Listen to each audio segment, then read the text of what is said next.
Welcome sa munting YouTube channel natin guys. Please support my videos. Like, comment and subscribe lang po mga idolo. Maraming salamat po. Story Present, Myriad World Inventory Box. Kabanata 2601. Ano, hindi talaga sila pumayag. Panipi, sa orihinal, ang mga general na isinailalim sa house arrest ng emperador ng bansa ng Yuanfeng ay lubos na kumpiyansa sa paghikayat sa kanilang mga tropa na bumalik at sumuko sa paghabol sa hukbo ni Chen Yuanguo. Pagkatapos ng lahat, sila ang pinakamataas na ranggo na general sa hukbo. Ang mga general na nanatili sa kampo ay mga representante lamang nila. Ang ilan sa kanila ay hindi man lamang mga kinatawan. Hinabol lang nila si Chen Yuanguo dahil wala silang paraan para makontak sila dati. Bilang pangunahing mga general ng hukbo, lubos silang nagtitiwala na pakikinggan ng kanilang mga tropa ang kanilang mga utos. Gayunpaman, nangyari ang isang bagay na hindi nila matanggap. Hindi natupad ang mga utos nila. Napigilan na ng kanilang mga tropa ang hukbo ni Chen Yuanguo sa ilang at natalo sila. Ngayon, sila ay patungo sa Chen Yuanguo. Malinaw na gusto nilang ibagsak si Chen Yuanguo sa isang pagkakataon. Gayunpaman, hindi pinansin ng mga general ang kanilang mga utos. Bagamat nagpadala ang mga general ng mga tao sa palasyo ng bansa ng Yuanfeng upang makipag-ayos sa bansa ng Yuanfeng sa pag-asang palayain ng bansa ng Yuanfeng ang mga general na inilagay sa ilalim ng house arrest, hindi sila nakinig sa mga general. Paano sila magkakaroon ng lakas ng loob na gawin iyon? Ang mga general na inilagay sa ilalim ng pag-aresto sa bahay ay labis na naguguluhan at nagalit. Nadama nila na ang kanilang awtoridad ay hinahamon. Sila ang mga pangunahing general ng hukbo, at talagang hindi pinansin ng mga deputy generals ang kanilang mga utos. Isa na itong napakaseryosong pagkilos ng pagsuway. Lahat kayo ay nakatanggap ng pahintulot mula sa kanyang kamahalan na magpatuloy sa pag-utos sa hukbo na salakayin si Chen Yuanguo. Sagot ng sundalong dumating upang mag-ulat. Walang exception, ang mga general na namuno sa hukbo upang salakayin si Chen Yuanguo ay nakipag-ugnayan lahat sa emperador ng kanilang sariling bansa. Pagkatapos ng lahat, sila ay mga representante lamang at hindi ang mga pangunahing general. Kung gusto nilang pamunuan ng hukbo sa pag-atake sa ibang bansa, tiyak na kailangan nila ang pahintulot ng emperador ng kanilang sariling bansa. Tungkol naman sa mga emperador sa likod ng mga general, matapos marinig ng kanilang mga general na naglalarawan sa kasalukuyang sitwasyon, lahat sila ay sumang-ayon na ipagpatuloy ang pag-atake kay Chen Yuanguo. Hindi sila handang sumuko sa hukbong ito na maaari ring maghati kay Chen Yuanguo. Sa makatuwid, pagkatapos matanggap ng mga general ang utos ng mga general na nasa ilalim ng pag-aresto sa bahay, nagbingi-bingihan sila at nagpatuloy sa pag-atake kay Chen Yuanguo. Sa madaling salita, ang mga general na iyon ay nasa ilalim na ngayon ng utos na salakayin si Chen Yuanguo. Hindi sila sumusuway sa utos. Ang mga general na ito na nasa ilalim ng house arrest ay pansamantalang nawala ng kontrol sa hukbo. Paano ito magagawa ng kamahalan? Ni hindi niya alam ang eksaktong sitwasyon sa Yuanfeng country. Napaka hindi matalinong galitin ng Yuanfeng country para sa kapakanan ng mga benepisyo ng Chen Yuanfeng country. Matapos marinig ang utos ng kanyang kamahalan, lahat ng nakulong na general na ito ay nadama na ang kanilang kamahalan ay gumawa ng maling desisyon. Marami talagang benepisyong makukuha si Chen Yuanguo, ngunit sa paggawa nito, lubos nilang masasaktan ang bansa ng Yuanfeng. Ang mga emperor na nasa malayo sa kanilang sariling mga kabisera ay hindi alam na ang kasalukuyang bansa ng Yuanfeng ay hindi na ang parehong bansa ng Yuanfeng tulad ng dati. Walang nakakaalam kung anong uri ng kapangyarihan ang kanilang itinatago. Kahit na gusto nilang mangagaw ng mga benepisyo mula sa bansa ng Yuanfeng, hindi pa huli na gawin ito pagkatapos nilang malaman ang eksaktong kapangyarihan ng bansa ng Yuanfeng. Ngayon, hindi pa rin nila alam ang eksaktong kapangyarihan ng bansa ng Yuanfeng. Masyado silang padalos-dalos para saktan ang bansa ng Yuanfeng. Marahil, naramdaman ng mga emperador na ito na ang kapangyarihan ng bansa ng Yuanfeng ay lampas sa kanilang inaasahan.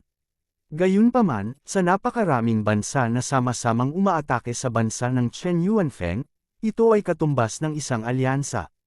Hindi kayang talunin ng bansa ng Yuanfeng ang alyansa ng napakaraming bansa. Sa makatuwid, kahit na ang bansa ng Yuanfeng ay nagalit dahil dito, Maaari lamang nilang lunukan ang kanilang galit sa huli at wala silang magagawa tungkol dito. Gayunpaman, alam ng mga nakakulong na general na ito na ang bagong emperador ng bansa ng Yuan Feng ay isang taong hindi kayang tiisin ang buhangin sa kanyang mga mata. Kakaakyat pa lang niya sa trono at nasa rurok na ang kanyang aura.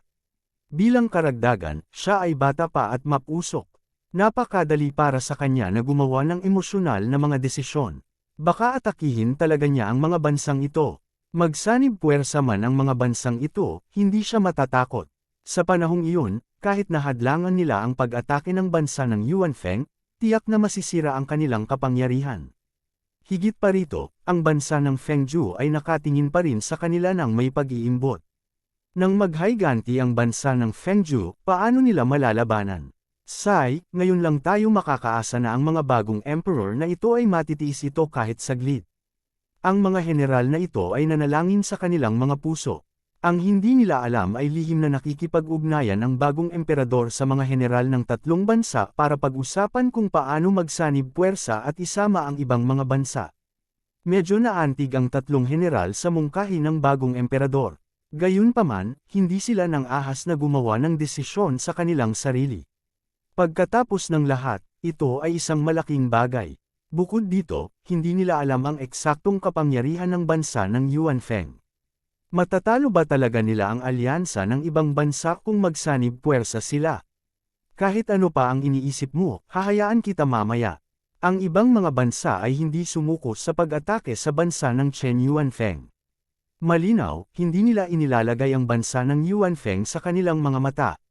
Dahil ito ang kaso, natural na kailangan nating turuan sila ng leksyon at ipaalam sa kanila na hindi nila basta-basta maaaring mang-agaw ng gamit ng sinuman. Sinabi ng Pope na emperador, kung tungkol sa iba sa inyo, kung handa kayong sumama sa amin sa pag-atake sa ibang mga bansa, natural na tatanggapin ko kayo. Kung hindi kayo papayag, hindi ko kayo pipilitin. Kung kayo ay nasa panig ng ibang bansa, wala akong pakialam. Gayunpaman, kung ganoon nga ang kaso, kailangan ninyong maging handa na pagdusahan ang aming galit. Pagkatapos niyang magsalita, inutusan ng Pope na emperador na palayain ang mga general ng tatlong bansa. Ang mga general na ito ay agad na umalis sa lungsod at nagtipon kasama ang kanilang sariling mga tropa. Kasabay nito, ipinasa nila ang opinyon ng bagong emperador ng Yuan Feng country sa mga emperador na nasa likuran nila at hinayaan ang sarili nilang mga emperador na magdesisyon. Alam nilang lahat na ang desisyong ito ay tila madali. Ngunit ang kaunting kapabayaan ay maaaring maging sanhi ng kanilang bansa na mahulog sa isang estado ng walang hanggang kapahamakan. Sila ay mga general lamang na namumuno sa hukbo, kaya wala silang kakayahan at kwalipikasyon para gumawa ng ganoong desisyon. Matapos mapalaya ang mga general ng tatlong bansa, nagsimula ang bansa ng Yuan Feng ng serye ng paghahanda bago ang digmaan sa ilalim ng utos ng bagong emperador. Naghahanda sila para sa paparating na digmaan. Ang mga general ng ibang mga bansa na nasa ilalim ng house arrest sa palasyo ay tila naramdaman din ang kapaligiran bago ang digmaan. Ito ay naging sanhi ng kanilang labis na kalungkutan. Malinaw, ang emperador ng bansa ng Yuan Feng ay walang intensyon na sumuko. Naghahanda siyang maghayganti. Gayunpaman, anuman ang kahihinatnan ng paghihiganting ito, ang bansa ng Fengju ang magiging pinakamalaking mananalo. Gayunpaman, tila hindi maiiwasan ang digmaang ito. Kabanata 2602. Ang mga general ng ibang mga bansa na nasa ilalim ng house arrest sa Imperial Palace ng bansa ng Yuan Feng ay hindi maiwasang mag-alala. Naabot nila ang kanilang kasalukuyang mga posisyon dahil sa kanilang pananaw sa hinaharap. Hindi nila alam kung kayang talunin ng bansa ng Yuan Feng ang mga hukbo ng kanilang mga bansa. Ngunit alam nila na kapag nagsimula na silang lumaban, ang magkabilang panig ay matatalo. Sa oras na iyon, wala silang lakas para salakayin ang Wind Nation. Gayunpaman, sila ngayon ay nakulong sa Imperial Palace ng bansa ng Yuan Feng at wala nang magawa. Ang mga emperador ng kanilang mga bansa ay halatang hindi nakikinig sa kanilang mga mungkahi sa oras na ito. Kung tungkol sa paghikayat sa emperador ng bansa ng Yuan Feng, iyon ay mas imposible. Ang katotohanan na hindi siya nagbigay ng utos na patayin sila ay isang malaking pabor. Matapos umalis ang mga general ng iba pang tatlong bansa sa Imperial Palace at bumalik sa kanilang sariling hukbo, natanggap din nila ang utos na salakayin ang Chen Yuanguo. Malinaw, alam na ng mga emperor sa likod nila na ang bansa ng Yuan Feng ay natalo ang Chen Yuanguo at nais na makakuha ng ilang mga benepisyo mula sa Chen Yuanguo. Nagdulot ito ng kaguluhan sa mga general ng tatlong bansa. Hindi nagtagal, hinikayat sila ng emperador ng bansa ng Yuan Feng na sama-samang salakayin ang ibang mga bansa. Sa huli, natanggap nila ang utos na salakayin ang Chen Yuanguo. Malinaw, kapag natupad na nila ang utos na ito ay katumbas ng paglalakad sa tapat ng bansa ng Yuan Feng tulad ng ibang mga bansa. Imposibleng makipag-alyansa sila sa bansa ng Yuan Feng para salakayin ang ibang mga bansa. Magiging kaaway din sila ng bansa ng Yuan Feng. Dapat ba silang makipagkampi sa bansa ng Yuan Feng at salakayin ang ibang mga bansa? O dapat ba silang maging katulad ng ibang mga bansa at pagnakawan ng Chen Yuanguo at tumayo sa tapat ng bansa ng Yuan Feng? Dahil dito, labis na nabahala ang mga general na ito. Ang tanging magagawa ng mga general na ito ay sabihin sa kanilang mga emperador ang kanilang nakita sa Imperial Palace ng bansa ng Yuan Feng, pati na rin ang mungkahi ng emperador ng bansa ng Yuan Feng. Sa huli, hahayaan nila ang kanilang mga emperador na gumawa ng huling desisyon. Ang mga emperador ng tatlong bansa ay mabilis na nagbigay ng kanilang mga utos sa kanilang mga general. Nagpasya ang dalawa sa mga emperador na salakayin ang Chen Yuanguo tulad ng ibang mga bansa. Kahit na sila ay nasa likod ng ibang mga bansa sa loob ng ilang panahon, gusto pa rin nilang makakuha ng ilang mga benepisyo sa huling sandali. Tanging ang emperador ng isang bansa, pagkatapos ng maingat na pagsasaalang-alang, ay humiling sa kanyang general na huwag pumunta sa Chen Yuan country pansamantala, ngunit sundan ang Yuan Feng country. Hindi sa malayong pananaw ang emperor, ngunit naramdaman niyang huli na ang lahat para pumunta sa Chen Yuan country ngayon. Hindi siya makakakuha ng maraming magagandang bagay, at ang magagandang bagay ay kukunin lamang ng mga bansang unang dumating. Kung iyon ang kaso, maaari rin nilang sundin ang bansa ng Yuan Feng at hayaan ang pangkalahatang kumilos ayon sa sitwasyon. Tiyak na sasalakayin ng bansa ng Yuan Feng ang ibang mga bansa. Kung ang bansa ng Yuan Feng ay talagang nagpakita ng kanyang sobrang lakas at hindi mapigilan, kung gayon ang general ay maaaring sumali sa bansa ng hukbo ni Yuan Feng at maging bahagi ng bansa ng hukbo ni Yuan Feng. Sa kasong iyon, makakakuha sila ng ilang mga benepisyo mula sa ibang mga bansa. At kung ang bansa ng hukbo ni Yuan Feng ay hindi kasing lakas ng inaakala ng mga general na ito, at hindi kayang talunin ang hukbo ng ibang mga bansa, kung gayon ang general ay maaaring tumayo sa panig ng ibang mga bansa at maging kanilang kakampi. Makakakuha sila ng ilang benepisyo mula sa bansa ng Yuan Feng sa pamamagitan ng pag-atake sa bansa ng hukbo ni Yuan Feng. Sa madaling salita, sila ay nasa isang hindi magagapi na posisyon. Anuman ang mangyari, makakamit nila ang ilang mga benepisyo. At halatang sumang-ayon ang general sa desisyon ng kanyang emperador, kaya handa siyang gawin ang sinabi niya. Para naman sa mga general ng iba pang dalawang bansa, agad silang umalis patungong Chen Yuan country matapos matanggap ang utos ng kanilang mga emperador. Dahil nakagawa na ng desisyon ang kanilang mga emperador, maaari na lamang nilang isakatuparan ito ng buong tatag. Nasa likod na sila ng hukbong umalis noon, at kung susunod man sila, hindi sila makakakuha ng anumang benepisyo mula sa Chen Yuan country. Bukod dito, dahil nagpasya silang gawin ang ginawa ng ibang mga bansa, nangangahulugan ito na nakatayo sila sa tapat ng bansa ng Yuan Feng. Maaaring salakayin sila ng bansa ng hukbo ni Yuan Feng anumang oras. Napakadelikado para sa kanila na manatili sa labas ng kabisera ng bansa ng Yuan Feng, kaya natural na kailangan nilang umalis sa lalong madaling panahon. Sa kasong iyon, mayroon lamang isang hukbo na natitira sa labas ng kabisera ng bansa ng Yuan Feng. At agad na ipinahayag ng general ng hukbong ito sa emperador ng bansa ng Yuan Feng na ang hukbo ng kanyang bansa ay handang makipag-alyansa sa bansa ng Yuan Feng at sama-samang salakayin ang hukbo ng ibang bansa. Si Huang Feng at ang Puppet Emperor ay medyo nagulat na isang bansa lamang ang piniling magtulungan sa huli. Gayunpaman, maaari nilang tanggapin ito at hindi gaanong pinansin ito. Anyway, sa kanila, kahit walang hukbo ng ibang bansa ang handang sumama sa kanila, sasalakayin pa rin nila ang ibang bansa. Sa ilang araw na ito, natapos na ng bansa ng Yuan Feng ang pagbabago ng kapangyarihan, ang pagsasama-sama ng hukbo, at ang muling pagsasaayos ng hukbo ng bansang Chen Yuan. Ngayon, tinanggap ng mga ministro at mamamayan ng bansa ng Yuan Feng na nagbago na ang emperador ng kanilang bansa, at hindi katanggap-tanggap. Pagkatapos ng lahat, ang kasalukuyang emperador ay ang Crown Prince, Wala sa mabuting kalusugan ang matandang emperador, kaya natural na sa kanya ang magmana ng trono. Bukod dito, ang matandang emperador ay nagpahayag sa publiko na ipapasa niya ang trono sa Crown Prince, kaya ito ay ganap na makatwiran at legal. Kung tungkol sa mga salita na sinabi ng matandang emperador sa pangunahing bulwagan sa dulo, hindi ito pinansin ng mga ministrong iyon. Nadama nilang lahat na ang matandang emperador ay may malubhang karamdaman. Bilang karagdagan, sa ilang araw na ito, ang kabisera ng bansa ng Yuan Feng ay bumalik sa normal, at sa parehong oras, ang curfew ay inalis. Ang mga mangangalakal at mamamayan ay malayang makakagalaw, at ang mga sundalo ng Chen Yuan Country na nakatago sa Imperial City ay naalis na. Ang buong lungsod ay bumalik sa normal, at ang dating natipon na hukbo ay nagtipon muli. Kasabay nito, sa ilang araw na ito, natapos na rin ni Huang Feng at ng Puppet Emperor ang muling pagsasaayos ng hukbo ng Chen Yuan Country. Upang makumplito ang muling pag-aayos sa lalong madaling panahon, espesyal na ipinagpalit ni Huang Feng ang ilang alipin na may mga kasanayang pangkulam. Pagkatapos, inilagay niya sila sa hukbo ng Chen Yuan Country na sumuko at nag-brainwash sa kanila, at ito ay naka-out na ang nakakabighaning kasanayan ay lubos na kapakipakinabang.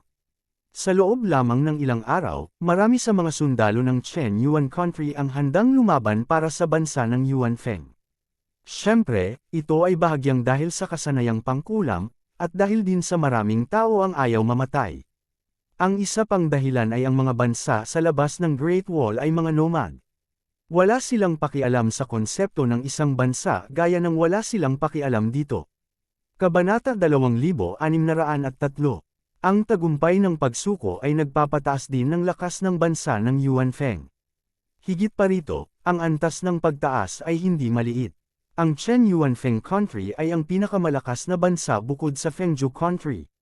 Naturally, ang kapangyarihang panlaban ng kanilang hukbo ay ang pinakamalakas din pagkatapos ng Fengzhou Country. Gayunpaman, ang matinding pagkatalo ng bansa ng Chen Yuan Feng sa kabiserang lungsod ng bansa ng Yuan Feng ay hindi nangangahulugan na ang bansa ng Chen Yuan Feng ay mahina. Sa katunayan, ang kapaligiran noong panahong iyon ay hindi nakakatulong sa pagganap ng hukbo ng bansang Chen Yuan Feng. Dagdag pa rito, wala si General Baho. Hanggat ang iba pang mga general sa gitna at matataas na ranggo ay maglakas loob na magpakita ng kanilang mga mukha, sila ay papatayin ni Huang Feng at ng mga eksperto na ipinagpalit niya. Sa makatuwid, ang hukbo ng bansa ng Chen Yuan Feng ay hindi maaaring pamunuan. Nilabanan nila ang bansa ng Yuan Feng sa isang hindi maayos na sitwasyon, kaya hindi nakakagulat na natalo sila.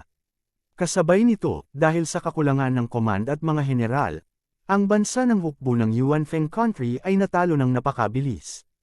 Ang mga napatay ng bansa ng hukbo ng Yuan Feng Country ay hindi marami. Nadama nila na hindi sila katugma ng mga elite na sundalo ng bansa ng Yuan Feng Country. Kasabay nito, nakaharang ang tarangkahan ng lungsod, at walang general na mag-uutos, kaya sumuko ang magulong hukbo ng bansang Chen Yuan Feng. Sa makatuwid, ang Chen Yuan Feng Country ay maraming sumukong sundalo. Sila ay natalo sa isang nalilitong paraan, ngunit ang kanilang kapangyarihan sa pakikipaglaban ay nandoon pa rin. Dahil dito, ang lakas ng bansa ng Yuan Feng Country ay tumaas ng malaki pagkatapos sumuko ang karamihan ng mga sundalo ng Chen Yuan Feng Country. Hindi bababasa, ang general na piniling makipag-alyansa sa bansa ng Yuan Feng Country ay nagkaroon ng higit na tiwala sa bansa ng Yuan Feng matapos makita kung paano nagawa ng bansa ng Yuan Feng Country na sumuko sa napakaraming sundalo ng bansa ng Chen Yuan Feng sa maikling panahon. Susundan mo ba ako o mananatili dito? Tinanong ni Huang Feng sina Prinsesa Qi at Xiao Huan nang sila ay aalis na. Siguradong susundan ni Huang Feng ang ekspedisyon sa ibang mga bansa. Sa katunayan, siya lamang ang mas malakas kaysa sa buong bansa ng hukbo ng Yuan Feng Country. Kasama niya, ang bansa ng Yuan Feng Country ay may pag-asa na manalo laban sa ibang mga bansa. Kung hindi madaling manalo laban sa ibang mga bansa sa kanilang kasalukuyang lakas. Gayunpaman, kapag umalis na si Huang Feng, maaaring hindi na siya makabalik dito sa maikling panahon. Problema kung susundan siya ni na Prinsesa Qi at Xiao Huan o mananatili rito. Sasamahan ka namin. Walang pag-aalinlangan na sinabi ni Prinsesa Qi matapos marinig ang tanong ni Huang Feng. Kahit na hindi siya tinanong ni Huang Feng, siya ay nagkusa na humiling na sundan siya. Ang hindi niya alam ay ipinagpalit na ni Huang Feng ang isang napakahusay na alipin para protektahan siya. Kung wala si Huang Feng sa kanyang tabi, hindi siya nakakaramdam ng ligtas sa banyagang bansang ito. Lalo na't ang lugar na ito ay ngayon lang nakaranas ng digmaan. Dahil dito, si Prinsesa Qi, na halos hindi pa nakatakas sa kamatayan, ay lalong hindi gustong manatili ritong mag-isa. Oo naman, agad namang sumang-ayon si Huang Feng. Bagamat ang pagdadala kay Prinsesa Qi at Xiao Huan kasama ng hukbo ay makakadagdag sa gulo, mas angkop na manatili sila rito. Kung tutuusin, ligtas na ang lugar na ito. Higit pa rito, mayroon silang mga alipin na ipinagpalit ni Huang Feng para protektahan sila. Gayunpaman, dahil gustong sundan siya ni na Prinsesa Qi at Xiao Huan sa ekspedisyon, hindi nag-isip si Huang Feng na dagdagan pa ang gulo. Pagkatapos ng lahat, ito ay magiging mas maginhawa upang dalhin ang mga ito kasama. Nang makitang pumayag si Huang Feng na isama siya at si Xiao Huan nang walang pag-aalinlangan, medyo napahiya si Prinsesa Qi. Pagkatapos ng lahat, alam niya na ang hukbo ay pupunta sa digmaan, hindi para sa kasiyahan. Bilang isang babae, wala siyang gaanong kapangyarihan sa pakikipaglaban. Magiging pabigat lang siya kung susundin niya ang hukbo at wala siyang maitutulong. Pahihirapan ka ba namin? Kung hindi, maaari tayong manatili dito, sabi ni Princess Qi. Sa kanyang puso, halata na si Huang Feng ang pinakamahalaga. Ayaw niyang gumawa ng gulo para kay Huang Feng dahil sa kanya, kahit na gusto niya talagang sundan si Huang Feng. Walang gulo, sabi ni Huang Feng. Nang makitang sinabi iyon ni Huang Feng, natural na hindi na nagsalita pa si Prinsesa Qi. Natural na mas mahusay na masundan si Huang Feng. Kaya lang, nagsimula ang kanilang ekspedisyon ng hukbo ng bansa ng Yuan Feng na muling naayos. Ang hukbo ng nag-iisang bansa na handang makipag-alyansa sa kanila ay sumunod ding malapit sa kanila. Gayunpaman, ang general ng hukbong iyon ay nakapagdesisyon na. Nang magsimula ang digmaan, hindi niya piniling lumaban. Kahit na ang hukbo ng bansa ng Yuan Feng ay nagbigay sa kanya ng anumang mga utos sa labanan, pipiliin niyang huwag pansinin ang mga ito at maghintay hanggang sa maging matatag ang sitwasyon bago gumawa ng desisyon. Ang malaking hukbo ay umalis sa kabisera ng lungsod sa isang napakagandang paraan. Ang tingin ng general ay hindi sinasadyang naakit ng isa sa mga tropa sa hukbo ng Yuan Feng country. Alam niya na ang hukbo ang nakatalo kay Chen Yu ang dati. Sa oras na iyon, napakagulo ng sitwasyon. Hindi niya alam ang eksaktong lakas ng hukbong ito, ni hindi niya alam ang bilang ng mga tropa. Ngunit ngayon, bilang isang kaalyado, natural na niyang tingnang mabuti. May mga 3,000 tao sa hukbong ito. Sa buong hukbo, ang 3,000 tao ay hindi marami. Ito ay kahit na medyo hindi mahalata at hindi matukoy ang kahihinatnan ng digmaan. Gayunpaman, ang general na ito ay walang ganoong pag-iisip sa sandaling ito. Ang hukbong ito ng 3,000 katao ay nakasuot ng mga uniforme na naiiba sa iba pang mga sundalo ng bansa ng Yuan Feng. Ang kanilang mga kagamitan ay mas kumpleto at katangi-tangi. Malinaw na mas mahusay ang pagganap ng kanilang mga kagamitan kaysa sa ibang mga sundalo. Bukod dito, sa proseso ng pagmamartsa, ang tropa na ito ay walang kakulaita ng iba pang mga sundalo. Sa halip, mukhang mahigpit at maayos ang hitsura nila. Ang tropa ng 3,000 tao ay walang ibang ginawang tunog maliban sa kanilang mga yapak. Walang lumilingon, at walang nag-uusap. Lahat sila ay sumulong sa katahimikan. Ang buong tropa ay nagbigay sa mga tao ng isang uri ng mapang-ipang pakiramdam. Hanggat ang isa ay tumingin sa kanila, malalaman ng isa na ito ay isang malakas na hukbo, at hindi isang sari-sari. Kasabay nito, sa paghusga mula sa bilis ng kanilang marcha, ang mga sundalo sa tropang ito ay lahat ay may pambihirang kakayahan. Talagang hindi sila maihahambing sa isang ordinaryong sundalo. Ito ay talagang isang malakas na hukbo. Gayunpaman, hindi ba masyadong maliit ang bilang ng 3,000? Ang mga hukbo ng ibang mga bansa ay umabot sa 2 hanggang 300,000. Gaano man kalakas ang 3,000 tao, hindi pa rin ito sapat sa harap ng napakaraming kaaway. Napaisip ang general ng ibang bansa. Alam niya na ang 3,000 tao na ito ay isang malakas na hukbo. Alam din niya na sa hukbo ng sarili niyang bansa, ang parehong bilang ng mga sundalo ay tiyak na hindi makakapantay sa hukbong ito. Gayunpaman, ang bilang ng 3,000 ay talagang napakaliit. Hindi ito makakagawa ng malaking pagkakaiba sa larangan ng digmaan. Kahit na makakamit nila ang ilang mga resulta sa ilang mga lugar, walang paraan upang baguhin ang kinalabasan ng buong digmaan. Kabanata 2604. Ang general na naramdaman na maliit ang tsansa ng Yuan Feng country na manalo ay nag-iisip na kung kailan niya dapat linawin ang kanyang paninindigan upang hindi siya salakayin ng mga hukbo ng ibang mga bansa. Sa katunayan, hindi lang ang general na ito ang walang gaanong tiwala. Matapos malaman na sasalakayin nila ang ibang mga bansa, ang mga orihinal na sundalo ng Yuan Feng country ay walang gaanong tiwala sa kanilang sarili. Noon pa man sila ang pinakamahinang bansa sa labas ng Great Pass. Naaninag ito hindi lamang sa lakas ng labanan ng kanilang hukbo, kundi pati na rin sa kaisipan ng mga sundalong ito. Dahil huli na sila ng maraming taon, tinanggap na ng mga sundalong ito na mas mahina ang kanilang bansa kaysa sa ibang mga bansa. Bagamat pinangunahan sila ng bagong emperor na talunin si Chen Yuanguo at pinalakas ang kanilang moral, ang katotohanang sasalakayin nila ang napakaraming bansa sa pagkakataong ito ay nagpakaba sa mga sundalong ito. Nadama nila na ang kanyang kamahalan ay masyadong agresibo. Hindi dahil sa walang mga general na nagtangkang hikayatin ang kanyang kamahalan na ipagpaliban ang pag-atake sa ibang mga bansa. Gayunpaman, ang bagong emperador na ito nakakaakyat lang sa trono ay tila napakayabang at hindi nakinig sa mga opinyon ng mga general na iyon. Napansin din ng mga general na ito na mayroong karagdagang pangkat na humigit kumulang 3,000 tao sa kanilang sariling hukbo. Alam din nila na nagawa nilang talunin ang hukbo ni Chen Yuanguo dati dahil sa nakakatakot na combat power na ipinakita ng team na ito. Gayunpaman, ang pangkat na ito ay tila may halos 1,000 tao lamang. Ngayon, tumaas ang bilang na ito.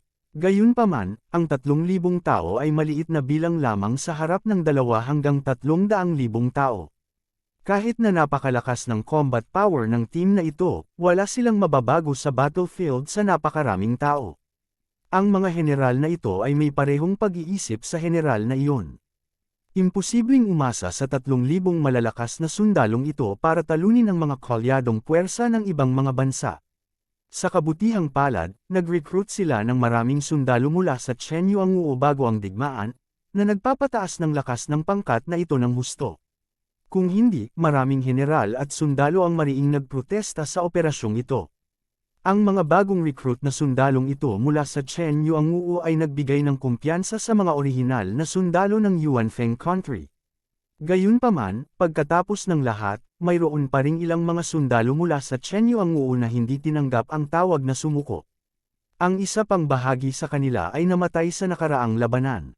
Sa makatuwid, kahit na dumami ang bilang ng mga sundalo mula sa Chen Yuanguo, hindi ito umabot sa punto na maaari nilang hamunin ang ibang mga bansa ng mag-isa. Sa makatuwid, ang mga sundalo ng bansa ng Yuan Feng ay hindi masyadong optimistiko tungkol sa ekspedisyon sa pagkakataong ito. Gayunpaman, sila ay mga sundalo. Dahil ang emperador ang nagbigay ng utos at personal na namumuno sa ekspedisyon, maaari lamang silang sumunod.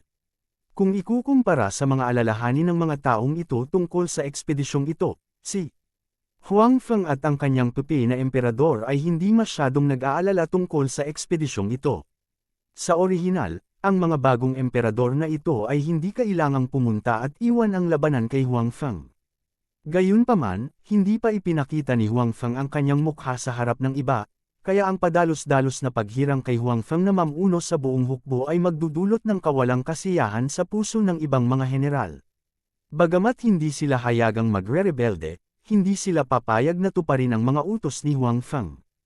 Si Huang Feng at ang pipi na emperador ay hindi mapakali na iniwan ang hukbong ito sa iba upang mamuno. Kaya naman, pinili ng pipi na emperador na ito na sumunod sa hukbo sa halip na manatili sa bansa upang patatagin ang sitwasyon.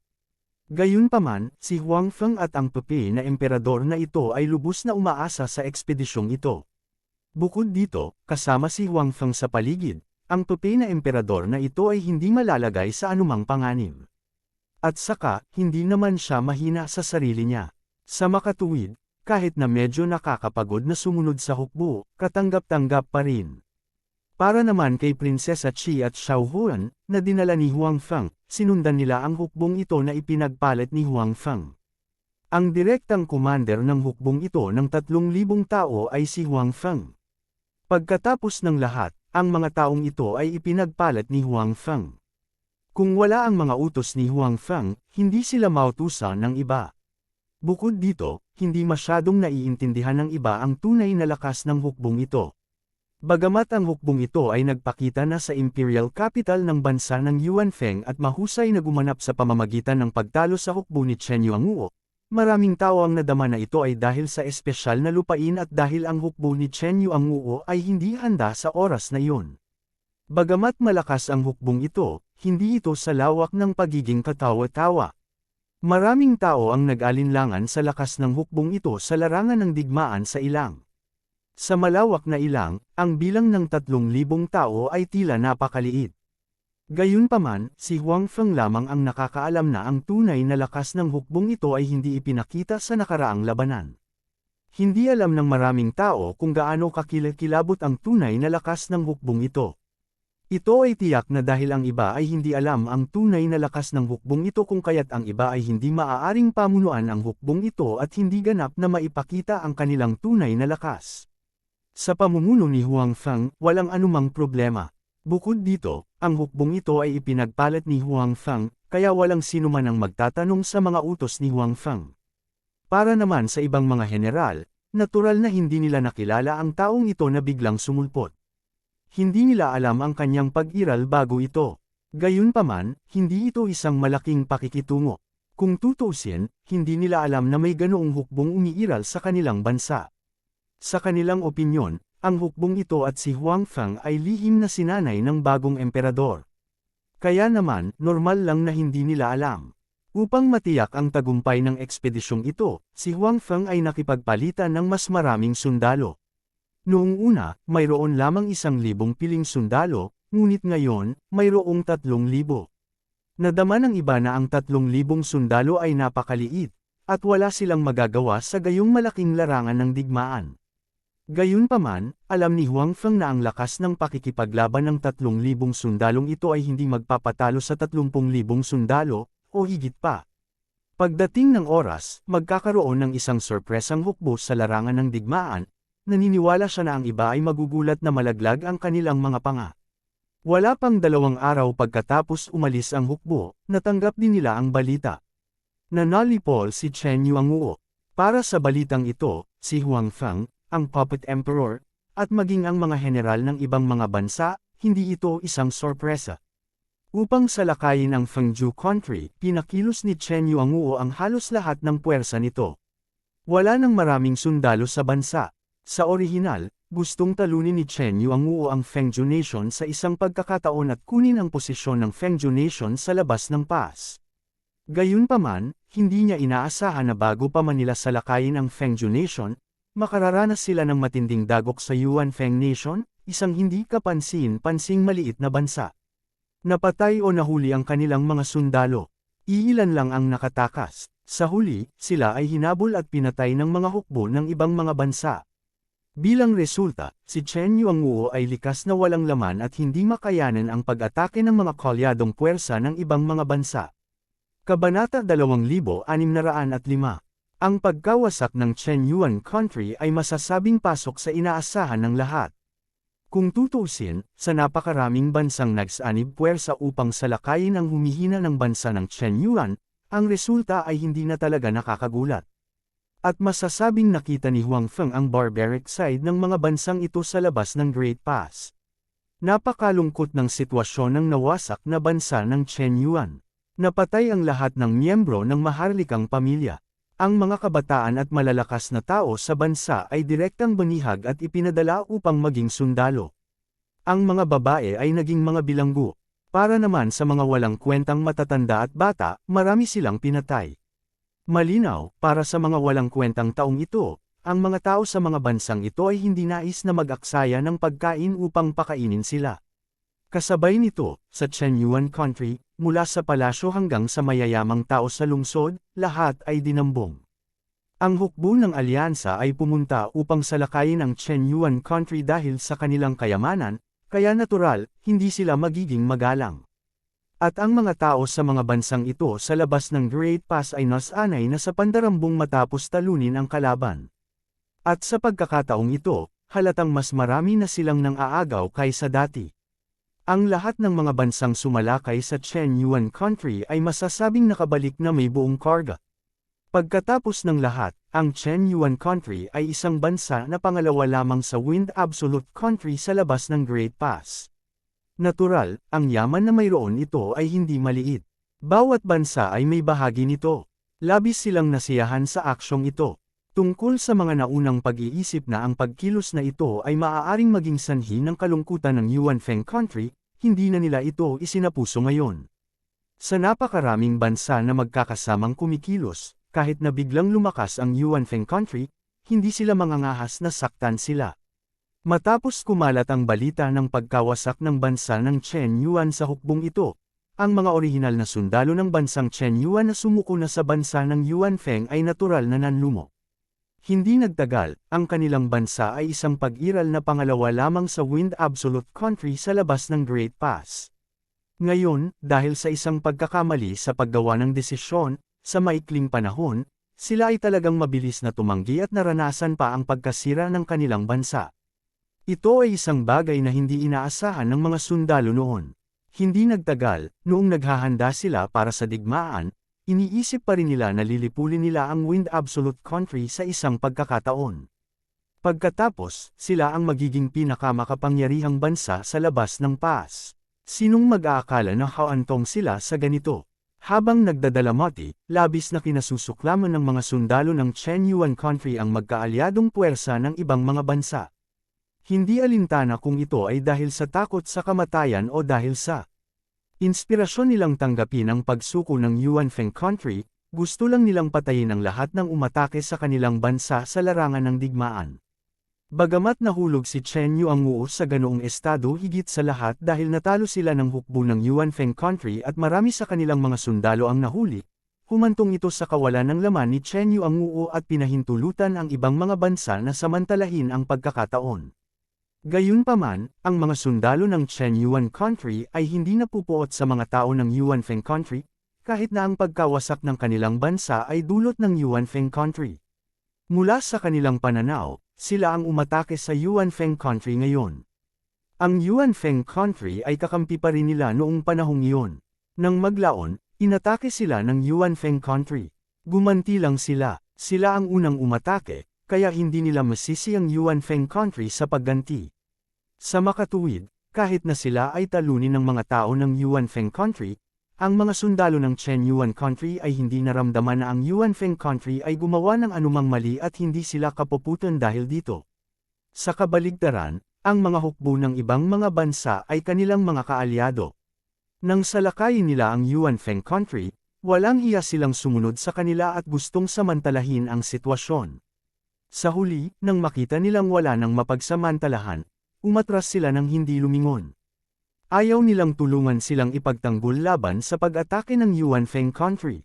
Hinarangan pa nila ang tarangkahan ng lungsod upang ang hukbo ng bansa ng Chen Yuan ay hindi makalabas ng lungsod. Kung hindi dahil sa mga dumating upang samantalahin ang sitwasyon na humaharang sa gate ng lungsod, ang hukbo ng Chen Yuan Country ay hindi haharangan sa lungsod at karamihan sa kanila ay hindi mahuhuli. Pagkatapos nito, ang mga kaalyado na ito ay mas walang kahihiyan. Hindi hinabol ng Yuanfeng Country ang mga natalong sundalo ng Chen Yuan Country. Hindi nila inatake ang Chen Yuan Country. Sa huli, talagang nagkusa ang mga kaalyado na iyon na salakayin ang mga natalong sundalo ng Chen Yuan Country. Ngayon, direktang inatake nila ang Chen Yuan Country at ganap na hinati ang Chen Yuan Country. Sa makatuwid, ang mga hukbo ng ibang mga bansa ay gumanap ng isang kawalang-galang na papel sa bagay na ito mula sa simula hanggang sa wakas. Bilang resulta, ang hukbo ng Chen Yuan Country ay hindi napupuot sa hukbo ng Yuanfeng Country. Sa halip, kinasusuklaman nila ang mga kalyadong puwersa ng ibang mga bansa. Ngayon, kahit na ang mga general ng Yuan Feng Country ay hindi magbigay ng utos, ang mga sundalo ng Chen Yuan Country ay hindi magdadalawang isip na sumugod at makipaglaban sa mga hukbo ng ibang mga bansa hanggang sa wakas kapag nakita nila sila. Malinaw na naramdaman ni Huang Feng, ang Puppet Emperor, at ang mga general ng ibang bansa na sumunod sa kanila ang pagbabago sa moral ng mga sundalo ng Chen Yuan Country. Lihim silang nabigla lalo na ang general. Noong una, naisip niya na kahit na sumali ang mga sundalo ng Chen Yuan Country, wala silang gaanong kapangyarihan sa pakikipaglaban. Pagkatapos ng lahat, ang mga taong ito ay natalo lamang ng Yuan Feng Country.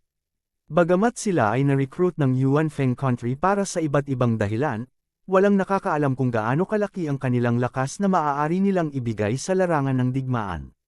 Marahil, maaari nilang iikot ang kanilang mga baril sa larangan ng digmaan at umaksyon patungo sa mga tao ng Yuan Feng Country. Gayunpaman, ang mga iniisip ng mga sundalong ito ay ganap na naiiba ngayon. Kitang-kita ng general ang galit ng mga sundalo ng Chen Yuan Country sa mga hukbo ng ibang bansa na kumugkob sa kanilang bansa.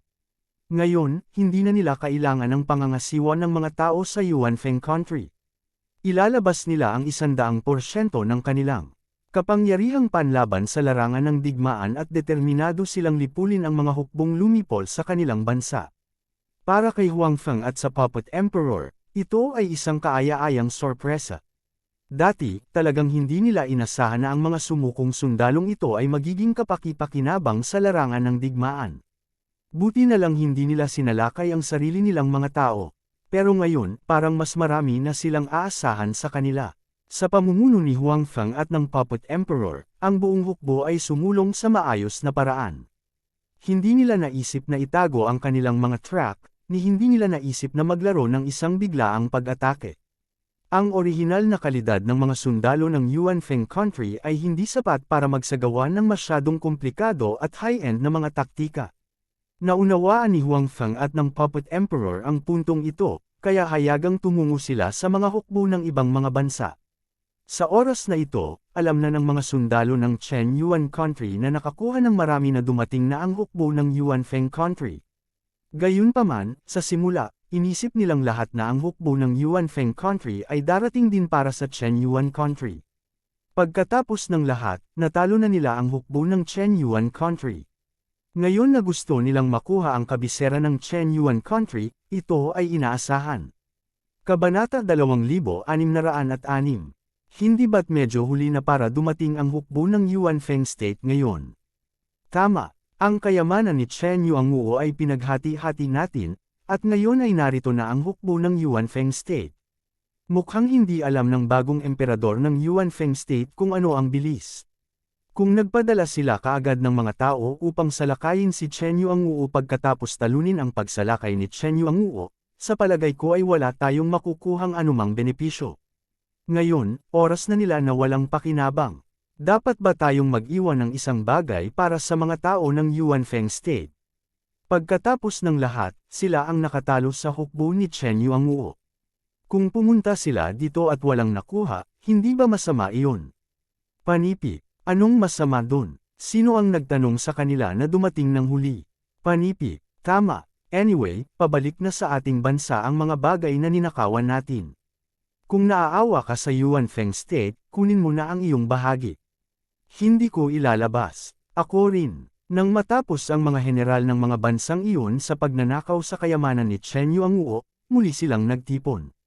Sa panahong ito din nila nalaman na ang hukbo ng Yuan Feng State ay darating dito.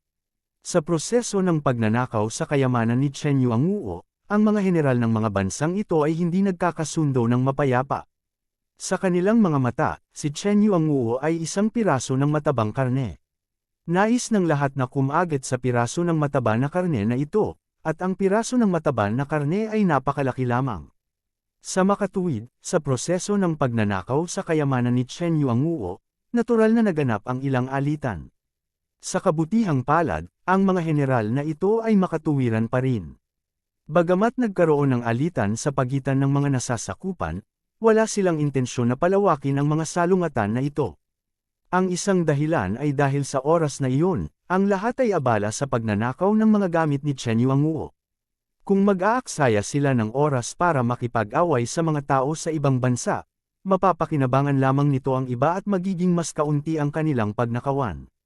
May isa pang bagay na hindi nila nakalimutan. Nandoon pa rin ang pressure mula sa Wind Absolute Country. Nauna na nilang inatake ang Wind Absolute Country, at sa pagkakataong ito ay naghahanda silang salakayin ang Wind Absolute Country ng magkasama. Naniniwala sila na tiyak na natanggap ng Wind Absolute Country ang balitang ito. Bagamat ang mga taong ito at ang emperador sa likod nila ay handa na makipag-ayos sa Wind Absolute Country, ngunit pagkatapos ng negosasyon, kailangan pa rin nilang magbantay laban sa mga tao ng Wind Absolute Country. Kung nagkaroon ng malakihang panloob na alitan bago sila salakayin ng mga tao ng Wind Absolute Country, kung gayon pagdating ng panahon, wala na silang kakayahang lumaban. Bukod dito, pagkatapos makipaglaban sa isa't isa, mawawalan sila ng sariling lakas. At kung hindi sapat ang kanilang lakas, hindi nila magagawang makipag-ayos sa mga tao ng Wind Absolute Country at maging masyadong matatag. Sa makatuwid, kahit na ang mga sundalo ng mga bansang ito ay nagkaroon ng ilang mga salungatan habang ninakawan si Chen Yuanguo, sa kabuuan, lahat ay makatwiran pa rin. Kahit papaano ang mga general na ito ay maaari pa ring magtipon at mag-usap at magtawanan. Siyempre, kung ano talaga ang iniisip nila sa kanilang mga puso, marahil sila lang ang nakakaalam. Sa tingin ba ninyo guys ang kanyang kamahalan na emperador ng Yuan Feng State ay nagdala ng napakalaking hukbo dito para sa atin? Nang pinagtatawanan ng lahat ang mga tao ng Yuan Feng State dahil sa pagiging masyadong mabagal sa pagre-react at kumilos lamang sila pagkatapos nilang ma-annex si Chen Yuanguo, isang general ang biglang nagsabi ng hula na kakaiba sa iba. Pupunta para sa amin. Paano ito posible? Bagaman nagpadala kami ng ilang mga koponan upang ibalik ang mga kayamanang nakuha namin dito, karamihan sa mga tropa ay narito. Daan-daang libong tropa ang narito. Ano ang magagawa ng emperador ng Yuan Feng State kapag nakaharap ang napakaraming tropa?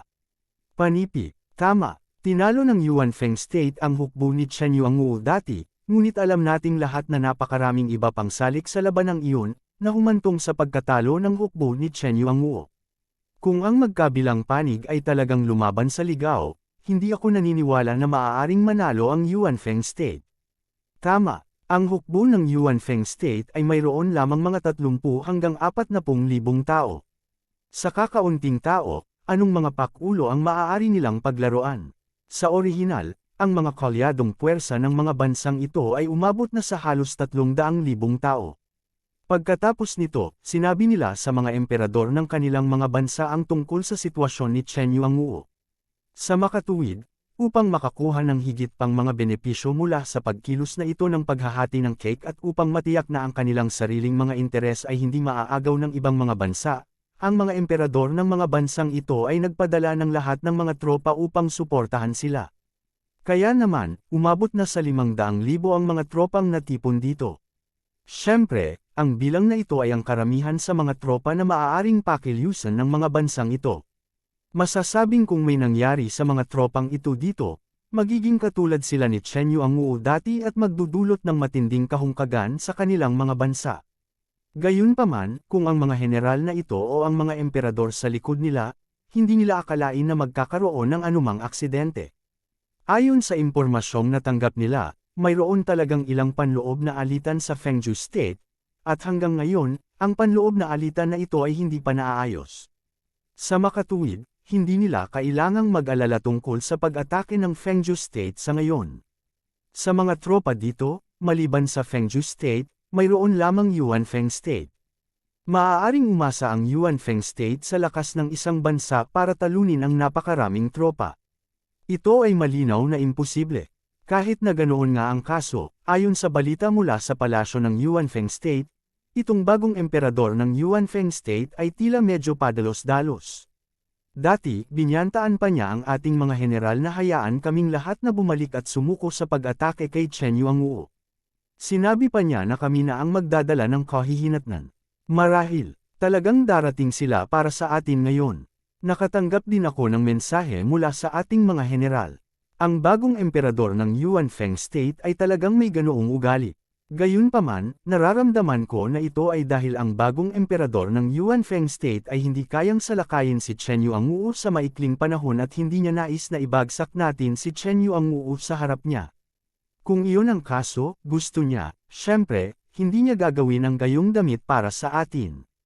Tama, dapat ganoon. Kung ganoon ang pananakot, mabuti pang pakinggan mo na lang. Sinong magseseryoso? Gaano man kalakas ang Yuanfeng State, gaano ito kalakas? Paano nito lalabanan ng marami sa atin ng mag-isa? Kahit na ito ay Fengju State, sa ilalim ng sitwasyon kung saan lahat tayo ay sama-sama, hindi pa rin madaling talunin tayo. Paano ito magagawa ng Yuanfeng State? Panipi. Gayunpaman, kung hindi sila darating para sa atin, bakit pinili ng emperador ng Yuanfeng State na personal na pamunuan ang tropa? Kung pupunta lang sila para kay Chen Yuanguo, isang Chen Yuanguo na walang anumang defensive capabilities, hindi na kailangang personal na dumating ang kanilang emperor, tama ba? Panipi, siguro dahil ang mga bagong emperor na ito ay gustong makamit ang magagandang bagay. Nang makitang si Chen Yuanguo ay tiyak na matatalo, lalo silang nagpunta para magpakitabang. Kabanata 2607.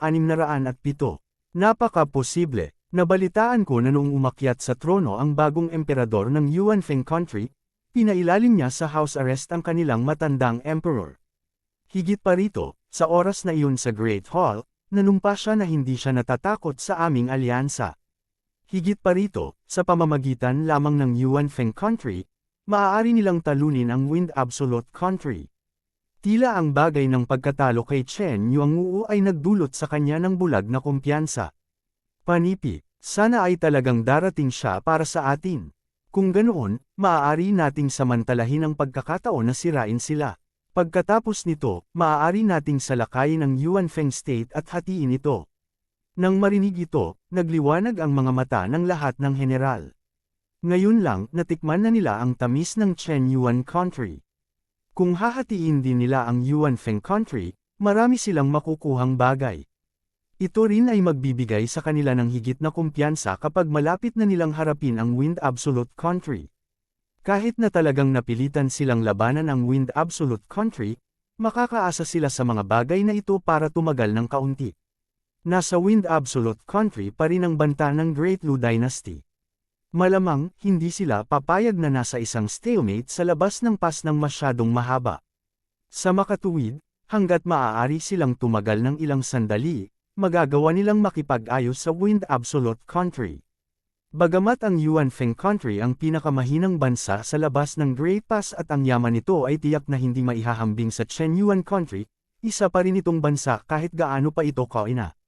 Siguradong marami itong kayamanan. Noong ninakawan ng mga taong ito ang Chen Yuan country dati, hindi sila nag-atubiling punan ang sarili nilang mga bulsa.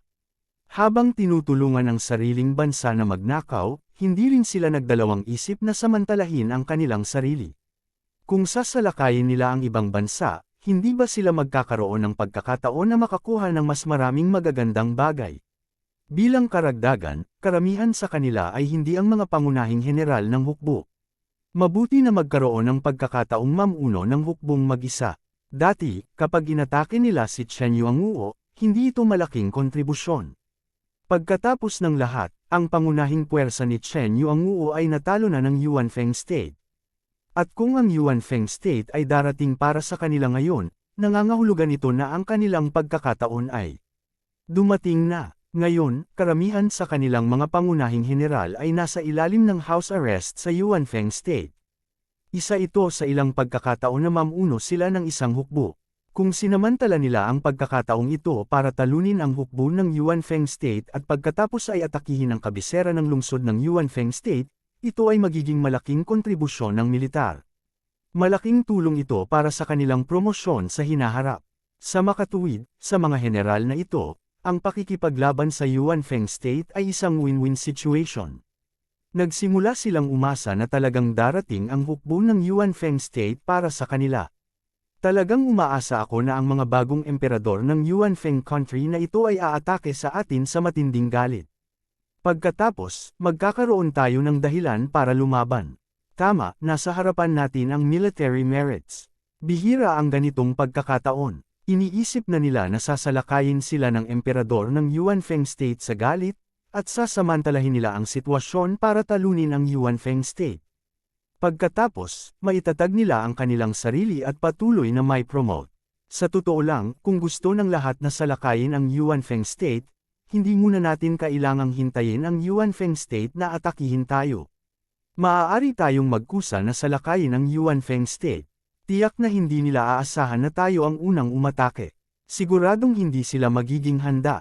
At saka, marami tayong tropa. Madaling talunin ang isang hindi handa na hukbong Yuanfeng State. Biglang nagmungkahi ang isang general. Ang kanyang mga salita ay muling nagliwanag sa mata ng lahat. Tama, dahil gusto nating lahat na salakayin ang Yuanfeng State, bakit natin hihintayin na umatake muna ang Yuanfeng State?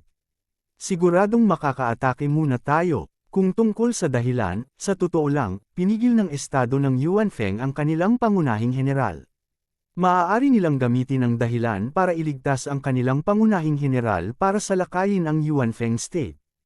Tama, bakit hindi natin naisip ito noon pa? Hindi mahalaga kung ang Yuanfeng State ay darating para sa atin o hindi, maaari tayong magkusa na umatake muna. Paano magiging kalaban natin ang isang mapagmataas na emperador ng Yuanfeng State na walang karanasan sa pamunuan ng labanan?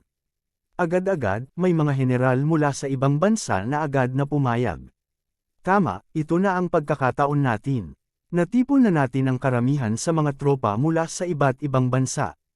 Hindi magiging problema kung talunin ang Yuanfeng State. Pagkatapos, Yuanfeng State ang susunod na Chen Yuan State. Sa pag-aakalang magkakaroon ng pambansang kaban ng bansa na magbubukas sa kanila ng walang anumang mga paghihigpit, ang mga general na ito ay napakasaya. Walang sino man ang tatanggi sa gayong magandang pagkakataon na makapag-ambag at madagdagan ang kanilang pribadong kita. Kung kaya nilang talunin ang Yuanfeng State, hindi man lang inisip ng mga general na ito. Maging ang dalawang general na pribadong ipinatawag ng emperador ng Yuanfeng State at nanguna sa kanilang mga tropa ng direkta sa Yuanfeng State pagkatapos umalis sa lungsod ay alam na maaaring salakayin sila ng emperador ng Yuanfeng State.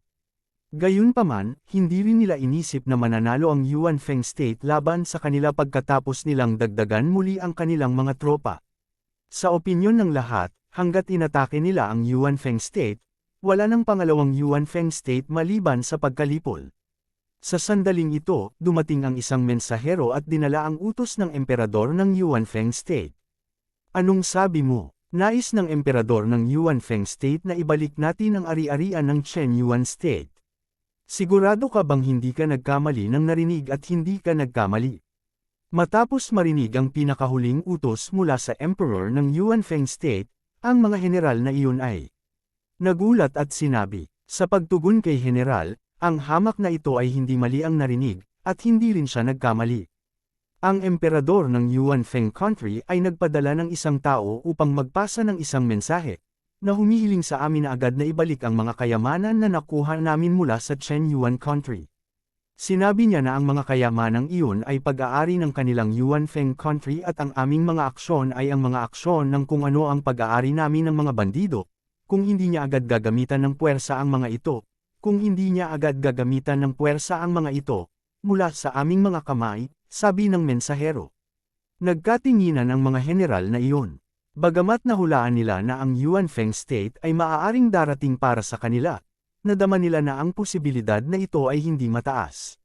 Gayunpaman, tila ang hukbo ng Yuanfeng State ay talagang darating para sa kanila. Ito ay dahil alam ng lahat na imposibleng maibalik nila ang ari-arian na kanilang kinuha. Kahit napayag ang mga general na ito, hindi papayag ang emperador sa likod nila. Kung hiniling lamang sa kanila ng Yuanfeng State na ibalik ang ari-arian ng masunurin, hindi ba't nangangahulugan iyon na napakaraming bansa ang natatakot sa Yuanfeng State? Paano nila ilalagay ang kanilang mga mukha pagkatapos nito? Kailangang malaman ng isa na ang lakas ng militar na kanilang natipon ngayon ay higit sa 10 beses kaysa sa Yuanfeng State. Sa ganitong mga kalagayan, kung masunurin pa rin silang nakikinig sa emperador ng Yuanfeng State, maaari pa rin nilang pakinggan ang mga utos ng Yuanfeng State ng direkta sa hinaharap. Dapat ko bang sabihin na itong bagong emperador ay sobrang kumpiyansa o mayabang? Sabi ng isang general na puno ng panunuya ang mukha. Kabanata 2608.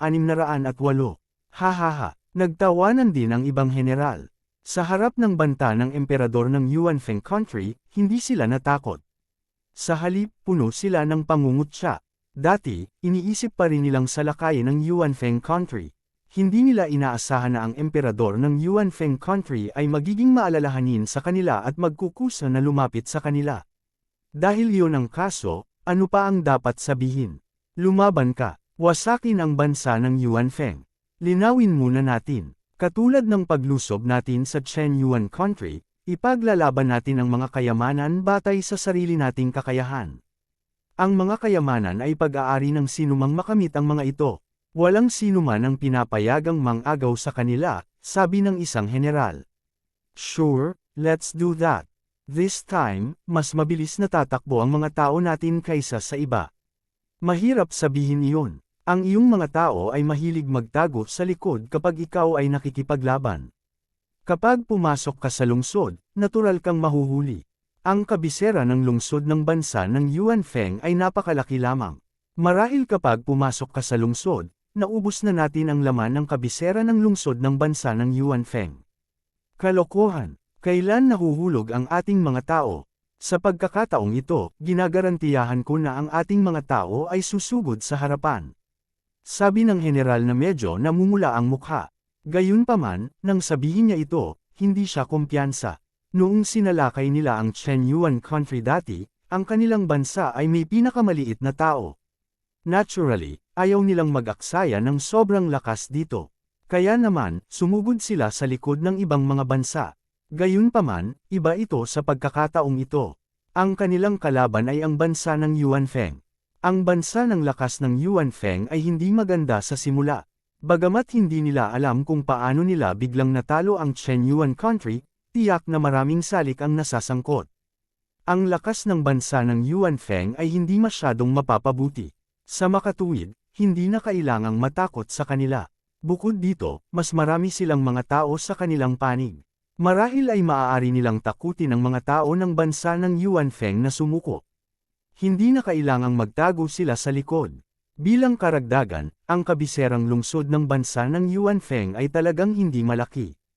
Kaya naman, talagang natakot ang general na ito na hindi sila makakakuha ng anumang benepisyo kung huli silang pumasok sa lungsod. Noong sinalakay nila ang Chen Yuan country dati, sila ay nasa likod at hindi nakakuha ng maraming benepisyo. Sa pagkakataong ito, hindi na nila dapat palampasin ang pagkakataon. Ang mga sumugod sa harap ay dapat nating mga tao. Sunod-sunod na sabi ng ibang general. Kailangan pa nilang makipaglaban sa hukbo ng estado ng Yuanfeng, ngunit ang mga general na ito ay nagpapantasya na sa pagtatalo sa hukbo ng estado ng Yuanfeng. Pagkatapos, sasamantalahin nila ang pagkakataong salakayin ang estado ng Yuanfeng. Nagpasya pa nga sila kung paano ipamahagi ang mga samsam sa digmaan. Makikita na ang mga taong ito ay walang pakialam sa Yuanfeng country. Napaka-optimistiko nila sa paparating na labanan at ayaw nilang mahuli. Kung ganoon nga ang kaso, mas kakaunting samsam ng digmaan ang kanilang makukuha kaysa sa iba. Matapos kumpirmahin ang pamamahagi ng mga samsam sa digmaan, ang mga general ay naghiwa-hiwalay at bumalik sa kanilang sariling mga kampo. Inayos nila muli ang kanilang mga tropa at naghanda sa pag-atake sa bansa ng Yuanfeng. Niayaw nilang hintayin na salakayin sila ng bansa ng Yuanfeng. Sa halip, gusto nilang gumawa ng inisyatiba sa pag-atake. Pagkatapos ng lahat, ang bansa ng Yuanfeng ay kakaunti lamang ang mga tao at napakaliit na kapangyarihan. Walang gaanong pagkakaiba sa pagitan ng pagkukusa sa pag-atake at paghihintay na umatake ang bansa ng Yuanfeng. Ang pagsasagawa ng inisyatiba sa pag-atake ay maaaring makatipid sa kanila ng ilang oras. Tungkol naman sa mga naunang pananakot ng emperador ng bansang Yuanfeng, ang mga general na ito ay nagbigay din ng kanilang mga tugon. Huwag mo nang isipin ito.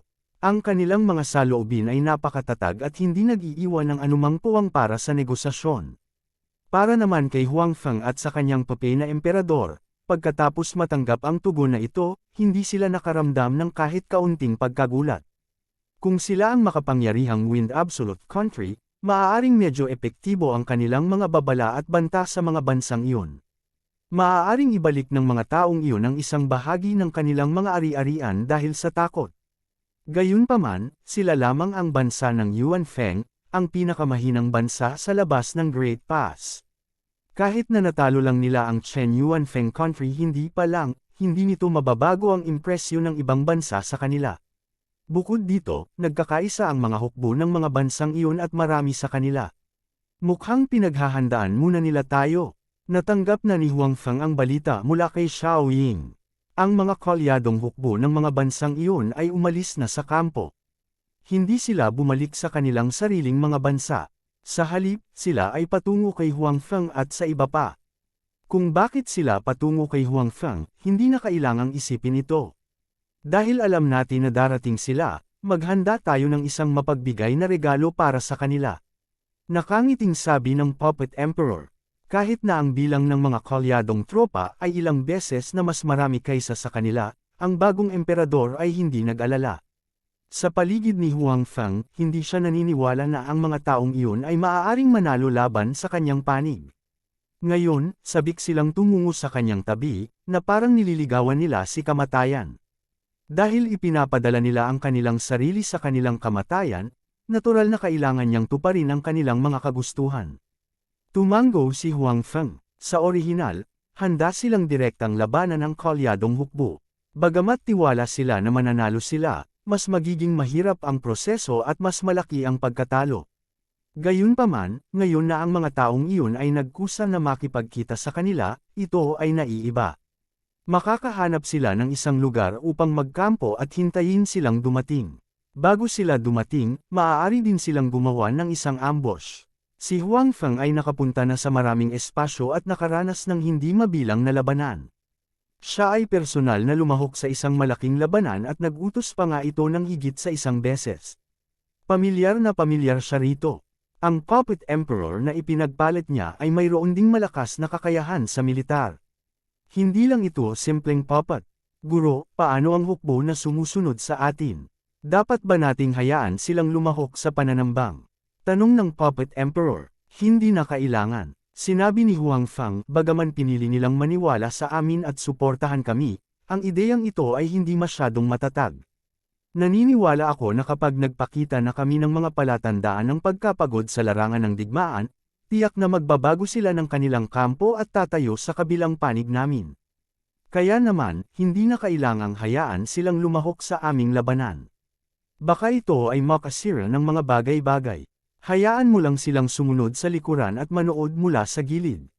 Sige, sabi ng Puppet Emperor. Sa katunayan, inaabangan ni Huang Feng at ng Puppet Emperor ang hukbo ng bansang iyon na nakatayo sa tapat nila. Sa ganitong paraan, maaari nilang alisin ang mga taong ito at maiwasan ang anumang mga nakatagong panganib. Gayunpaman, sila ang lumaban para sa kaalyado na ito sa simula. Hindi bababa sa hanggang ngayon, ang kabilang partido ay nakatayo sa kanilang panig at hindi nakakapinsala sa kanilang mga interes. Hindi sila nagdalawang isip na tuparin ang mga utos na ibinigay sa kanila. Sa makatuwid, si Huang Feng at ang Puppet Emperor ay talagang walang dahilan para alisin ang kabilang partido. Kung sila ay matino at menindigan sa ating panig, maaari rin nating hayaan silang makakuha ng ilang mga benepisyo.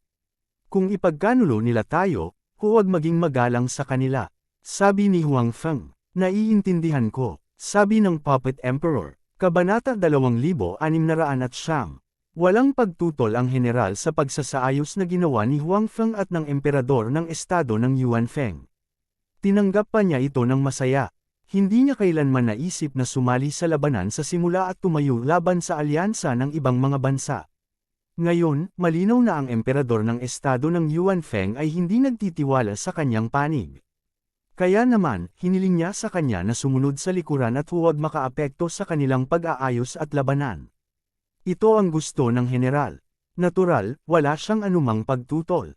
Sa kabilang banda, matapos magpasya ang alyansa ng ibang mga bansa na sama-samang salakayin ang estado ng Yuan Feng, tinipon nila ang kanilang mga tropa at tumungo sa estado ng Yuan Feng.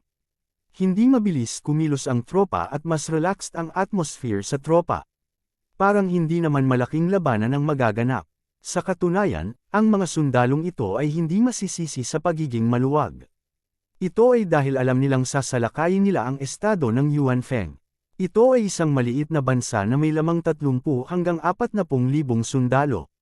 Bagamat natalo ng hukbo ng estado ng Yuanfeng ang hukbo ng estado ng Chen Yuan sa kabisera ng lungsod ng estado ng Yuanfeng, nadama ng mga sundalong ito mula sa ibang mga bansa na napakaraming mga pagkakataon. Higit pa rito, sumusunod lamang sila sa likod ng estado ng Yuanfeng. Hindi sila nagkaroon ng pagkakataon na lumaban sa hukbo ng estado ng Yuanfeng hanggang sa umatras sila mula sa capital city. Sa makatuwid, ang mga sundalong ito mula sa ibang mga bansa ay hindi alam ang tunay na pamantayan ng hukbo ng estado ng Yuanfeng. Ang kanilang impresyon sa hukbo ng estado ng Yuanfeng ay pareho pa rin. Sa katunayan, hindi ito mali. Maliban sa mga taong ipinagpalit ni Huang Feng, ang orihinal na lakas ng hukbo ng estado ng Yuanfeng ay hindi itinuturing na malakas. Ito ay dahil sa impresyon na ito na ang mga sundalong ito ay hindi masyadong natatakot sa hukbo ng estado ng Yuanfeng. Higit pa rito, sila ay isang alyansa ng napakaraming bansa ngayon. Ang kanilang lakas ay maraming beses na mas malakas kaysa sa estado ng Yuanfeng. Bakit sila matatakot sa hukbo ng estado ng Yuanfeng?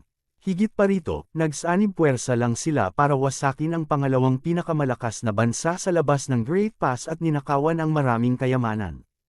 Ang kanilang moral ay nasa tuktok nito. Hindi sila natatakot sa hukbo ng estado ng Yuanfeng. Para sa kanila, ang pagkatalo sa hukbo ng estado ng Yuanfeng ay isang piraso ng cake. Para naman sa mga general, hindi naman sila masyadong kinabahan. Kahit na alam nila ang tungkol sa sitwasyon ng estado ng Yuanfeng dati at alam nila na ang kasalukuyang lakas ng estado ng Yuanfeng ay maaaring mas malakas kaysa dati, kaya ano? Ang bansa ng Yuanfeng ay ang pinakamaliit na bansa sa labas ng Great Pass, at maging ang populasyon nito ay ang pinakamaliit. Kahit na palihim nilang sinanay ang isang grupo ng mga elite, ilan kaya sila? Kailangang malaman ng isa na ang hukbong dinala nila sa panahong ito ay may bilang na daan-daang libo. Sa napakaraming tao na nagtutulungan, paano pa rin sila matatakot sa bansa ng Yuanfeng? Sa katunayan, ang mga general na ito ay nag-iisip na kung paano tutuyin ng emperador ng Yuanfeng nang talunin nila ang hukbo ng Yuanfeng State at tumayo sa harapan niya. Lalo na ang dalawang general na pinakawalan ng emperador ng Yuanfeng State, inaabangan nilang makilala ang emperador bilang mga panalo. Ito ay tiyak na magiging lubhang kawili-wili sa oras na iyon. Ayon sa bilis ng pagmarcha ng hukbo ng Yuanfeng country, dapat ay makakatagpo natin sila sa ibang araw. I wonder what kind of expression will have the new emperor when he sees so much of our troops. Natatawang sabi ng isang general. Dahil walang gaanong panganib at pressure sa daan, ang mga general ng mga bansang ito ay hindi na natili sa tropa ng kanilang sariling bansa sa panahong ito. Sa halip, nagtipon sila para mag-chat. Habang nagkukwentuhan sila, umusad sila kasama ang tropa. Ang mga general na ito ay mga deputy generals lamang dati. Bagamat maraming may kakayahan sa kanila, karamihan sa kanila ay hindi nagkaroon ng pagkakataon na mamuno at mga deputy generals lamang. Kaya naman, kumpara sa mga naunang general, halatang mababa ang kanilang kakayahan sa militar. Katulad ngayon, nang maramdaman nilang walang panganib, lahat sila ay umalis sa kani-kanilang tropa at nagsama-sama upang magkwentuhan at magtawanan. Hindi sila nakaramdam ng kaba o seryoso sa nalalapit na laban. Siyempre, ito ay nauugnay din sa katotohanan na nadama nila na ang kanilang lakas ay higit na nakahihigit kaysa sa estado ng Yuanfeng. Nadama nilang lahat na ito ay magiging isang mapangwasak na labanan. Ang hukbo ng Yuanfeng State ay hindi makayanan ang kanilang pag-atake at mabilis na babagsak. Bukod dito, ayon sa impormasyong ipinadala pabalik ng mga scout, ang hukbo ng Yuanfeng State ay hindi mabilis na kumilos. Sa tansya nila bukas magkikita ang dalawang partido. Sa makatuwid, sa oras na ito, natural na hindi sila masyadong seryoso at mukhang napakaswal. Sa tingin ko yun ay magiging lubhang kawili-wili. Sabi ng isa pang general, isang maliit na estado ng Yuanfeng State, natalo lang nila si Chen Yuanguo at hindi nila alam ang sarili nilang apelyido. How dare they threaten US? Pakiramdam ko ay natalo si Chen Yuanguo dahil ang kanilang combat power ay bumagsak. Paano? Sila pa rin ang pangalawang pinakamalakas na bansa sa labas ng Great Pass. Sabi ng general sa tabi. Tama, pagkatapos nito, lumakas ang lakas ng ating mga bansa. Nawasak ang Chen Yuanguo at Yuan Feng State. Ang mga rangkang ay muling ayusin. Kung mas mataas ang ranggo, mas maraming awtoridad ang mayroon sila. Halimbawa, ang Fengju State ay ang pinakamalakas na bansa sa labas ng Great Pass. Ito ay kinilala ng lahat. Sa makatuwid, kahit na ang mga tao ng mga bansang ito ay hindi nasisiyahan sa Fengju State, kailangan nilang makinig sa ilan sa mga utos ng Fengju State. Ngayon na ang Chen Yuanguo ay nawasak at ang Fengju State ay nasa kaguluhan, ang mga tao sa ibang mga bansa ay natural na hindi mapakali. Nais nilang mas mataas ang ranggo ng kanilang mga bansa sa labas ng Great Pass. Iyan ang problema ng ating emperador. Hindi ito dapat ipag-alala nating mga general. Ang kailangan nating gawin ngayon ay wasakin ang Yuan Feng State. Hindi ba madaling sirain sila? Kapag nagkita tayo bukas, matatalo natin sila sa isang bayad. Sabi ng general sa tabi niya. Siya ang general na nanumpa na kapag sinalakay nila ang Yuan Feng State sa pagkakataong ito, tiyak na siya ang mauuna. Ang mga general ng ibang bansa ay gustong magbiro, ngunit sa sandaling ito, isang itim na anino ang biglang lumipad. Bago nawala ang mayabang na ekspresyon sa mukha ng general, may pana sa noo nito. Agad namang natigilan ang mayabang na ekspresyon ng mukha niya. Natigilan ang ibang mga general sa biglaang sitwasyong ito. Pagkatapos, lumipad ang isa pang palaso. Isa pang general ang natama ng palaso, at nahulog ang buong katawan niya mula sa kabayo. Atake ng kalaban. Pag-atake ng kalaban. Panipi. Sa sandaling ito, ang iba pang mga general ay nag-react at sumigaw ng baliw. Gayunpaman, wala pang isang hininga, isa pang general ang napatay ng palaso. Sa maikling panahon, 3 general ang napatay sa pamamagitan ng mga palaso. Ang bawat araw ay tumama sa kanilang mahahalagang puntos at pinatay sila sa isang hit. Ang sitwasyong ito ay natakot sa ibang mga general. Lumingon silang lahat na parang mga langaw na walang ulo, sinusubukang iwasan ang nakamamatay na mga palaso. Kabanata 2610. Sa sandaling ito, isang grupo ng mga sundalo na nakahiga sa pagtambang ay sumugod sa magkabilang gilid ng kalsada at sumugod patungo sa mga sundalong nataranta. Ang mga sundalong ito, kasama ang kanilang mga general, ay hindi inaasahan na sila ay tambangan sa lugar na ito. Ang lupain dito ay itinuturing na patag at hindi maaaring itago ang masyadong maraming tao. Higit pa rito, ang kanilang mga scout ay nag-imbestiga sa lugar na ito noon at wala silang nakitang kakaiba.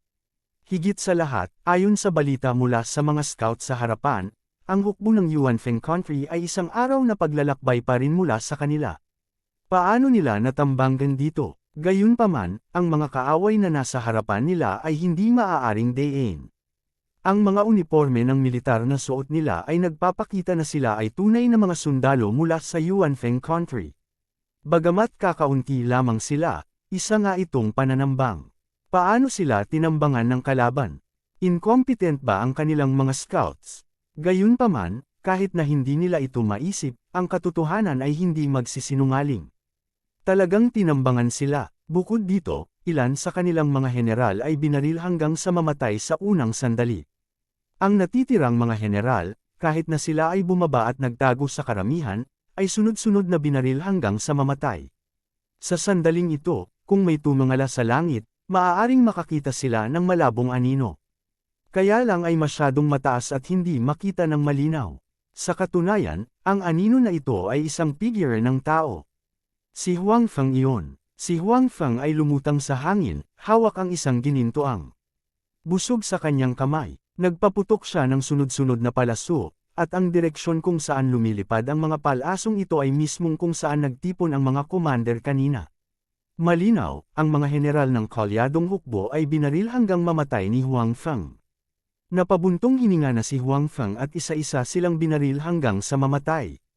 Kahit na nagtago sila sa karamihan, hindi nila matakasan ang kapalaran na mapatay ni Huang Feng. Hindi nila alam kung sino ang pumatay sa kanila at kung saan nanggaling ang pag-atake. Ang mga sundalo ng Yuan Feng Country na sumugod upang tambangan ay dinala lahat ni Huang Feng. 3,000 lang sila. Lahat sila ay mga elite na sundalo na ipinagpalit noon ni Huang Feng. Lahat sila ay mga alipin ni Huang Feng. Sa makatuwid, hindi natatakot si Huang Feng na ilantad ang kanyang sikreto sa harap nila. Kung paano iniwasan ng mga taong ito ang pagtuklas ng mga nakaraang scouts, ito ay talagang napakasimple. Dinala ni Huang Feng ang mga taong ito dito ng maaga at nagtayo ng isang pormasayon dito. Ang pormasyong ito ay walang anumang offensiba o depensibong kapangyarihan, ngunit maaari nitong itago ang mga taong nagtatago sa loob ng ilang panahon. Sa ganitong paraan, kapag nag-imbestiga dito ang mga scouts mula sa ibang bansa, makikita lamang nila ang isang bakanteng ilang. Hindi nila malalaman na may 3,000 sundalong nakatago sa ilalim ng kanilang mga ilong. Ang epekto ng pagbuo na ito ay talagang napakaganda. Pinayagan nito si Huang Feng at ang iba pa na matagumpay na makapagtago mula sa mga scout. Gayunpaman, nangangailangan ito ng maraming materyales at nagkakahalaga ng maraming pera. Sa makatuwid, si Huang Feng ay hindi nagtago ng napakaraming sundalo dito. Bukod dito, medyo nalilito si Huang Feng. Hindi angkop para sa kanya na ilantad ang kanyang sarili sa harap ng mga ordinaryong sundalo ng Yuanfeng country. Natural, 3,000 tao lang ang pinili niyang dalhin dito.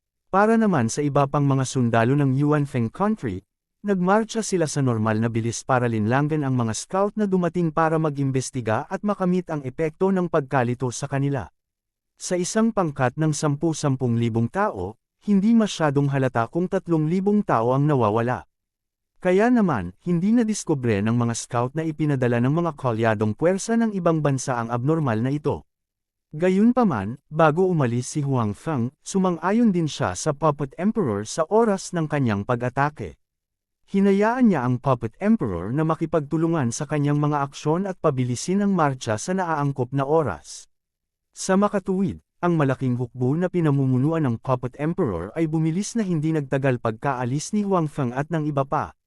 Ayon sa kasunduan sa pagitan nila Huang Feng, dapat na malapit nang dumating ang malaking hukbo. Hindi hihigit sa kalahating araw na paglalakbay mula rito.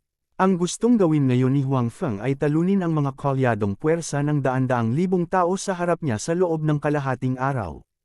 Gagamitin niya ang 3,000 tao sa kanyang mga kamay.